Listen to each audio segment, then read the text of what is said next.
பெண்களின் வளர்ச்சியே தமிழ்நாட்டின் எழுச்சி என்பதை அடித்தளமாக கொண்டு பெண்கள் வெறும் பயனாளிகள் மட்டுமல்ல, மாநில வளர்ச்சியின் பங்குதாரர்கள் என்பதை உணர்ந்து செயல்படும் மு.க. ஸ்டாலின் தலைமையிலான திராவிட முன்னேற்றக் கழகம் வெல்லும் தமிழ் பெண்கள் என்ற புதியதோர் பரப்புரையை தொடங்கியுள்ளது.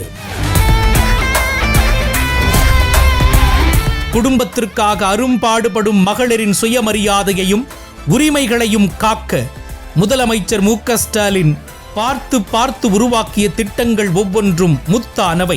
தேர்தலை காரணம் காட்டி உரிமை தொகையை முடக்க பார்த்த மூடர் கூட்டத்திற்கு சம்மட்டி அடி கொடுப்பது போல் சிறப்பு உரிமை தொகை, கோடைக்கால சிறப்பு தொகுப்பு சேர்த்து ரூபாய் 5000 தந்து தமிழ்நாட்டு பெண்களுக்கு இன்ப அதிர்ச்சி கொடுத்தார் முதலமைச்சர் முத்துவேல் கருணாநிதி ஸ்டாலின். நம்ம அரசு சார்பில் 5000 ரூபாய் உங்க அக்கௌண்ட்டுக்கு வந்திருக்கோம். மகளிர் வாழ்வில் பெரும் ஒளி ஏற்ற வைத்த நம் திராவிட மாடல் நாயகர் ஓயாமல் உழைக்கும் மகளிரின் உழைப்பை அங்கீகரித்திட கலைஞர் மகளிர் உரிமை தொகை திட்டம், சுதந்திரமான பயணம்தான் பெண்களின் விடுதலை என்பதை உணர்ந்து விடியல் பயணம் திட்டம், ஒரு பெண் படித்தால் அந்த குடும்பமே கல்வி கற்றதற்கு சமம் என்பதை அறிந்து புதுமை பெண் திட்டம், பணிபுரியும் பெண்களுக்கு பாதுகாப்பான தங்கும் வசதி ஏற்படுத்தி கொடுத்திட தோழி விடுதிகள் என பாசமிகு அண்ணனாக, பேரன்பு கொண்ட மகனாக, அக்கறையுள்ள அப்பாவாக ஒவ்வொரு திட்டங்களையும் அக்கறையுடனும்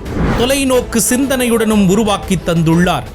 இந்த சிறப்பான முன்னெடுப்புகளையும் மகளிரின் முன்னேற்றத்தையும் சிதைத்து அவர்களின் சிறகுகளை ஒடித்து முடக்கி போட காத்திருக்கிறது ஓர் கூட்டம். அக்கூட்டத்தின் வேர்கள் அறுபடவும் தமிழ்நாட்டு பெண்கள் தொடர்ந்து வளர்ச்சி கண்டு பல சாதனைகளை படைக்கவும் ஸ்டாலின் தொடரட்டும், மகளிர் வெல்லட்டும்.